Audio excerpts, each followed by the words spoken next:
Number 1, इस्लाम की पहली फतह। मैदान बदर में फकत 313 के लश्कर ने अपने से 3 गुना बड़ी फौज को रमजान सन 2 हिजरी में शिकस्त दी और इस तरह रियासत मदीना ने पूरे अरब पर अपनी धाक बिठा दी। नंबर 2, स्पेन की फतह का आगाज। सन 93 हिजरी स्पेन की फतह का आगाज रमजान में हुआ। 12,000 मुजाहिदीन ने तारिक इब्न ज़ियाद की क़यादत में एक बड़ी फौज को शिकस्त दी और इसी मार्के में दुश्मन फौज का सिपह सालार किंग रॉड्रिक मारा गया। ये आधे यूरोप की फतह की इब्तिदा थी, उस यूरोप की जहां मुसलमानों ने 8 सदियों तक हुकूमत की। नंबर 3, ऐन जालूत में मंगोलों की शिकस्त।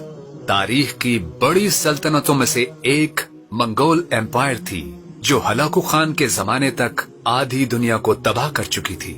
समरकंद से दमिश्क तक मुस्लिम दुनिया उनकी गुलाम बन चुकी थी। यहाँ तक के मंगोल मिस्र पर हमलावर हुए जहाँ ममलुकों की एक छोटी सी रियासत थी। उन ममलुकों ने अपने से सैकड़ों गुना बड़ी एम्पायर को ऐन जालूत के मैदान में शिकस्त भी इसी रमजान के महीने में दी, जिसके बाद मंगोल फिर कभी संभल ना पाए और आखिरकार तमाम मुस्लिम इलाके आजाद हो गए। नंबर 4, फतेह मक्का। काबतुल्लाह का शहर, नबी सल्लल्लाहु अलैहि वसल्लम की जाए पैदाइश। ऐसे फतह हुआ कि मदीने से एक अजीम लश्कर मुजाहिद आजम सल्लल्लाहु अलैहि वसल्लम की क़यादत में ऐन रमजानुल मुबारक में निकला और मक्का वालों को इससे मुकाबले की हिम्मत न पड़ी।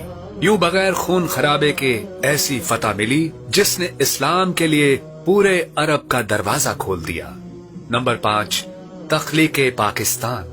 हिंदुओं और अंग्रेजों के खिलाफ मुसलमानों की तवील जद्दोजहद के नतीजे में रमजान ही में जदीद दौर की पहली इस्लामी रियासत आलमी नक्शे पर पाकिस्तान की शक्ल में नमूदार हुई।